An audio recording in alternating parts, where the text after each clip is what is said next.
శ్రీ గురుభ్యో నమః. శ్రీమాత్రే నమః. మా భక్తి టీవీని ప్రోత్సహిస్తున్నటువంటి మా ప్రేక్షకులందరికీ ధన్యవాదాలు తెలియజేస్తూ ఉన్నాం. 8 మార్చి 2026 నుంచి 14 మార్చి 2026 వరకు గల కాలానికి రాశి ఫలితాలు ఎలా ఉన్నాయో తెలుసుకునే ముందుగా గ్రహ స్థితుల గురించి తెలియచెప్పుకుందాం. వక్రించిన గురువుగారు మిథున రాశిలో, కేతు సింహరాశిలో, చంద్రుడు తులారాశిలో, రవి రాహు బుధ కుజ కుంభరాశిలో, అలాగే శుక్రాచార్యుల వారు శని గారు ఇద్దరు మీనరాశిలో సంచారం చేస్తూ ఉండగా గురువుగారి వక్రత వీడింది.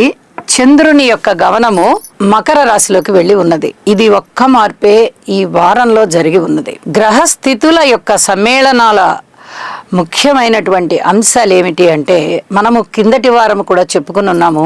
బుధ కుజ రవి రాహు 4 గ్రహాలు చతుర్గ్రహ కూటమి అంటాం. 4 గ్రహాలు కలిసి కుంభరాశిలో సంచారం చేస్తూ ఉన్నాయి. ఇది దేశకాలమాన పరిస్థితులకి అంతగా మంచిది కాదు. అయితే వ్యక్తిగత జీవితంలో ఈ చతుర్గ్రహ కూటమి యొక్క దుష్పరిణామాలు ఏమీ ఉండబోవు, కానీ కలయికలు, రవి రాహు కలయికలు, అలాగే కుజరాహు కలయికలు వ్యక్తి మీద కొంత ప్రభావాన్ని చూపిస్తాయి. అవి ఏమిటి అంటే, ఈ కుజరాహు కలయిక సర్పదోషాన్ని సూచిస్తూ ఉండగా రవిరాహు కలయిక పితృవంశ దోషాన్ని సూచిస్తూ ఉంటుంది. కాబట్టి ఎవరి జన్మజాతకంలో అయితే కుజదోషము కానీ, సర్పదోషము కానీ, అలాగే పితృవంశ దోషం కానీ ఉన్నట్లయితే వారు పరిహారాలు చేసుకొని లేకపోయినా, ఇప్పటి వరకు ఉంది అని తెలుసుందనుకోండి, చాలా మందికి తెలుస్తుంది. వారు ఈసరికే జాతకం చెప్పించుకొని ఉంటారు, లేకపోతే వారే చూసుకొని ఉంటారు.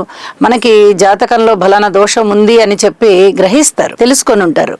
వారు పితృవంశ దోషానికి నివారణ చేసుకోవచ్చు, ఇంకా ఒకవేళ కుదరకపోతే చేసుకోకపోవచ్చు. అలాంటి వారు కానీ, సర్పదోష నివారణ చేసుకున్న వారు కానీ, ఇప్పటి వరకు చేసుకునేవారు కానీ ఎవరైనా సరే ఈ దోషం జాతకంలో ఉన్నది అంటే మటుకు ఈ రవి రాహు కుజగ్రహ స్తోత్రాలు పారాయణ చేయడం అనేది చాలా చాలా మంచిది.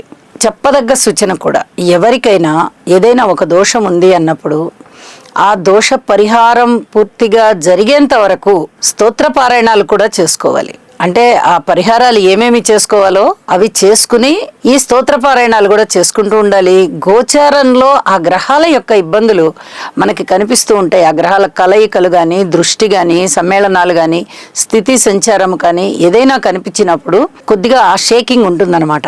కాబట్టి స్తోత్ర పారాయణాలు చేసుకోవడం ఆ గ్రహాలకి చాలా చాలా మంచిది అని చెప్పి తెలియచేస్తూ ఉన్నాను. ఇక దీని మీదనే గురువుగారి యొక్క దృష్టి ఉంది. అంటే మీరు ఏ రకమైనటువంటి పరిహారాలు చేసుకుని ఉంటారో, ఇప్పుడు ప్రస్తుతం ఏ రకమైన స్తోత్ర పారాయణాలు చేసుకుంటూ ఉంటారో చాలా అద్భుతమైనటువంటి మనశ్శాంతి కలుగుతుంది. ఇప్పుడు ప్రత్యేకంగా పరిహారం జరిగిందండి అని చెప్పడానికి రాదు. అవి అదివరకే జరిగిపోయి ఉంటాయి. మీరు పరిహారాలు చేసుకున్నప్పుడే జరుగుతుంది, ఆ దోషం పోతుంది. అయితే ఇప్పుడు గురువు బలం కూడా ఇక్కడ మనకి లెక్కలోకి తీసుకోవాలన్నమాట, పరిగణనలోనికి తీసుకోవాలి. ఇది చాలా చెప్పదగినటువంటి సూచనగా తెలియజేస్తూ తప్పనిసరిగా ఈ పరిహారాలు పాటించుకోండి. అలాగే ఇక గురువు గారి యొక్క పంచమ దృష్టి చంద్రుడి మీద పడుతూ ఉన్న కారణం చేత మానసికమైనటువంటి దృఢత్వం బాగా పెరుగుతుంది అని చెప్పి తెలియజేస్తూ ఉన్నాను.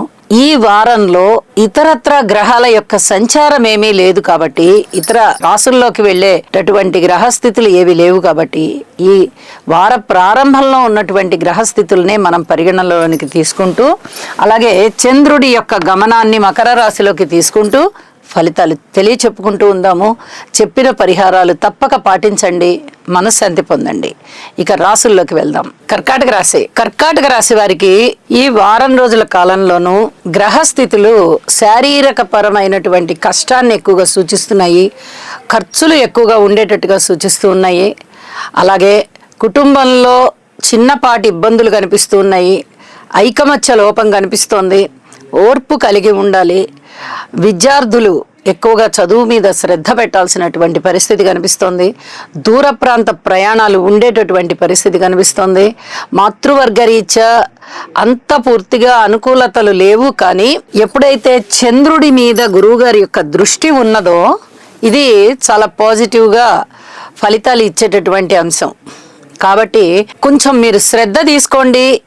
మీ మాతృమూర్తి గారి విషయంలో లేదా మాతృవర్గ విషయంలో మీకు ప్రశాంతమైనటువంటి తృప్తికరమైనటువంటి జీవితం ఉంటుంది అని చెప్పి సూచన చేస్తూ ఉన్నాను. అలాగే స్థిరచరాస్తుల వృద్ధికి మీరు ఇప్పటి వరకు ఎంత కష్టపడుతూ ఉన్నారో ఆ కష్టం ఫలించేటటువంటి పరిస్థితి కనిపిస్తోంది. సంతాన రీత్యా పూర్తిగా ఓర్పుతో ఉండవలసినటువంటి కాలము, రుణాల రీత్యా కొంచెం రుణబాధలు తగ్గేటటువంటి కాలంగా కనిపిస్తోంది. ఖర్చులు ఎక్కువగా ఉంటూ ఉన్నప్పటికీ కూడా చాలా జాగ్రత్తగా ఈ రుణ బాధలు తగ్గించుకునే ప్రయత్నం చేస్తున్నారు. అలాగే భార్యాభర్తల మధ్య అనుకూలత విషయంలో వారాంతంలోకి వెళ్ళేటప్పటికీ అద్భుతమైన ఫలితాలు ఉండబోతున్నాయి. వార ప్రారంభంలో అంత పెద్ద గొప్పగా లేదు, భార్యాభర్తల మధ్య కాస్త అన్యోన్యత తక్కువగా కనిపిస్తోంది. కానీ క్రమేణా వారం రోజులు జరిగేటప్పటికీ అనుకూలతలు పెరుగుతున్నాయి. వివాహం కాని వారికి వివాహం జరుగుతోంది, జరిగేటటువంటి పరిస్థితి వస్తోంది, అంటే కుదురుతాయి అన్నమాట. రాజకీయ నాయకులు బాగున్నారు, పబ్లిక్ రిలేషన్స్ బాగున్నాయి, ఇక భాగస్వాములు కూడా చాలా బాగున్నారు.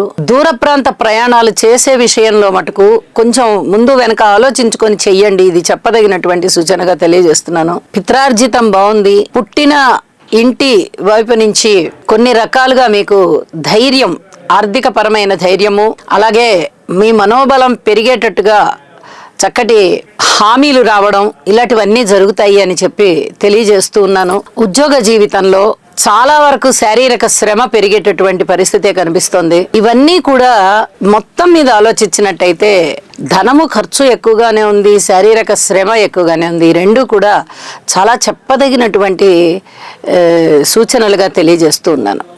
అలాగే వారాంతంలోకి వెళ్ళేటప్పటికి ఒక్క చంద్రగ్రహమే మారి ఉన్న కారణం చేత ఫలితాలన్నీ కూడా ఆ వార ప్రారంభంలో ఎలా ఉన్నాయో వారాంతం వచ్చేటప్పటికి కూడా అదే విధంగా ఉన్నాయని చెప్పి తెలియజేస్తూ, ఈ అష్టమ స్థానంలో ఏర్పడుతూ ఉన్నటువంటి పితృదోషము కానీ సర్పదోషము కానీ మీరు తప్పనిసరిగా పరిహారాలు చేసుకోవలసినటువంటి పరిస్థితే. కాబట్టి స్తోత్ర పారాయణాలు విడవకుండా చేయండి, ఎన్నిసార్లు కుదిరితే అన్నిసార్లు పఠించండి అని చెప్పి మరొకసారి తెలియజేస్తూ శుభం. ఈ రాశివారు నవగ్రహ ధ్యాన శ్లోకం అయినటువంటి ఆదిత్యాయ చ సోమాయ మంగళాయ బుధాయ చ గురు శుక్ర శనిభ్యశ్చ రాహవే కేతవే నమః అనే మంత్రాన్ని ప్రతినిత్యము పఠించడం ద్వారా లేదా వినడం ద్వారా మీకు మరింత మేలు జరుగుతుంది. అలాగే మీ మనస్సంకల్పం ఏదైతే ఉందో అది సిద్ధించే అవకాశం ఉన్నది.